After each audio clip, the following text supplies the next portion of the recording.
وہ قانون کا جو رستہ روکنے کی کوشش کی جا رہی ہے نا وہ کنٹروورشل ہے.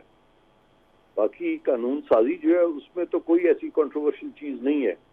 قانون سازی جب ہوتی ہے تو اس کو ایک ہی معیار پہ پرکھا جاتا ہے کہ اس کی کوئی شک آئین کے خلاف تو نہیں ہے.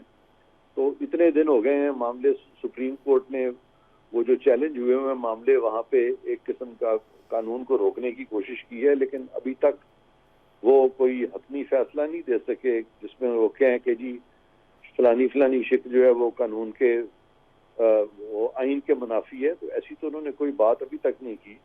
تو ان کو چاہیے بلکہ اس چیز میں اگر لارجر بینچ بنائیں اور جو قانون کا منشا ہے اس طریقے سے یہ بینچز بے شک بنا لیں تو یہ معاملہ بڑی جلدی سالو ہو جائے.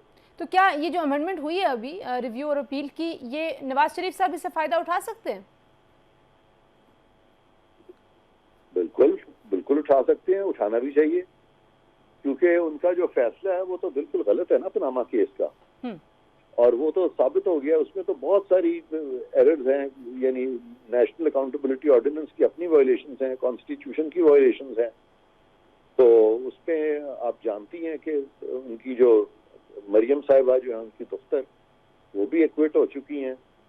تو اگر وہ پاناما کیس جو ہے وہ اگر اس کی اپیل فائل ہو جاتی ہے, لارجر بینچ کے پاس لگ جاتا ہے, تو آبویسلی وہ جو سارا جو کنوکشن ہوئی تھی میاں صاحب کی وہ تو جڑ سے اکھڑ جائے گی. تو اس کے لیے میاں صاحب کو پاکستان میں ہونا ضروری ہے؟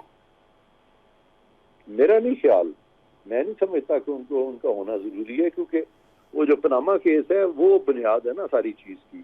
تو وہ جو سپریم کورٹ نے وہ جو ڈیسیژن دیا تھا اگر وہ اپیل میں ختم ہو جاتا ہے تو اس کے بعد جو سپر سٹرکچر بنایا گیا جس کے تحت ریفرنسز فائل ہوئے وہ ختم ہو جائیں گے, جس کے تحت اکاؤنٹیبلٹی کورٹ نے اس بنیاد پہ کنوکشن کر دی تھی وہ کنوکشن آٹومیٹکلی ہر چیز ختم ہو جائے گی, بزم ہو جائے گی. لیکن ایک جو آخری نقطہ میں آپ سے جاننا چاہ رہی ہوں وہ ایک اور بات اسی طرح میاں صاحب کی نااہلی جو ہے وہ بھی ختم ہو جائے گی. ایک تو نااہلی تھی نا تاحیات نااہلی, وہ جو بیسک نااہلی ہے وہ بھی ختم ہوگی, تاحیات نااہلی بھی ختم ہوگی. ان کو جو صدارت سے ہٹایا گیا تھا وہ فیصلہ بھی کل عدم ہو کے ختم ہو جائے گا. اور جنگیر ترین صاحب کا بھی یہی صورتحال ہوگی کہ وہاں بھی ان کی جو نااہلی پھر تاحیات نااہلی وہ دونوں ختم ہو جائیں گے. اچھا, جو ججز کے اوپر کچھ مبینہ الزامات ہیں مس کنڈکٹ کے, اس معاملے پہ آپ کو لگتا ہے کہ ابھی کچھ خبریں آئیں, کچھ ویژولز آئے کہ قاضی فائز عیسیٰ صاحب اور چیف جسٹس صاحب اکٹھے ایک پودا لگا رہے ہیں, تو یہ معاملات آپ کو لگتا ہے کہ خوش اسلوبی سے آگے بڑھیں گے یا یہ جو کانفلکٹ ہے, ڈیوائیڈ ہے, یہ کنٹینیو کرے گا؟ دیکھیں ججز کے بارے میں جو مس کانڈکٹ کے جو ایشوز پینڈنگ ہے سپریم جوڈیشل کاؤنسل میں, وہ تو اگر چیف جسٹس صاحب اور قاضی صاحب جتنے مرضی پودے لگائیں وہ تو جب تک سپریم جوڈیشل کاؤنسل اس پہ حتمی اپنا انکوائری نہیں کر لیتی یا اس پہ پیش رفت نہیں کرتی, اس پہ اکارڈنگ ٹو لا پروسیڈ نہیں کرتی, تو وہ تو پینڈنگ رہیں گے اور ان کو تو ختم کرنا پڑے گا. اور وہ کس ترتیب سے ہوں گے, وہ جس ترتیب سے وہ معاملے سپریم جوڈیشل کاؤنسل کے سامنے آئے ہیں اسی ترتیب سے ان کو ٹیک اپ بھی کیا جائے گا. اور ان کو تو nobody can hush them under the carpet, وہ تو سوال ہی نہیں پیدا ہوتا.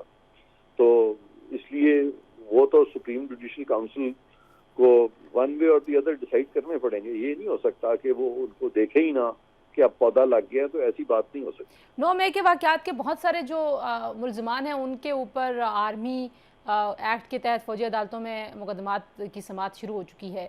چیئرمین پی ٹی آئی کے حوالے سے ابھی تک کوئی پیش رفت اس ضمن میں, کوئی فیصلہ, کیونکہ رانا صاحب کئی بار کہہ چکے ہیں کہ ان کے اوپر بھی چلے گا مقدمہ, لیکن کیسے چلے گا؟ مطلب میں پروسیجر پوچھ رہی ہوں کہ وہ تو اس وقت موجود نہیں تھے, وہ تو کسٹڈی میں تھے. دیکھیں اگر یہ جو کچھ ہوا ہے 9 کو, اس کی تیاری پہلے کی گئی اور سارا پری پلان تھا, اور اس میں جو چیئرمین پی ٹی آئی ہیں وہ اس کو اس کی سارے آپریشن کو وہ ماسٹر مائنڈ کر رہے تھے, اور یہ اگر سارا ایویڈنس اگر سامنے آ جاتا ہے تو پھر تو چیئرمین جو پی ٹی آئی ہیں آبویسلی وہ بھی پھر اسی قانون کے تحت ہی ان کا بھی ٹرائل ہو سکتا ہے.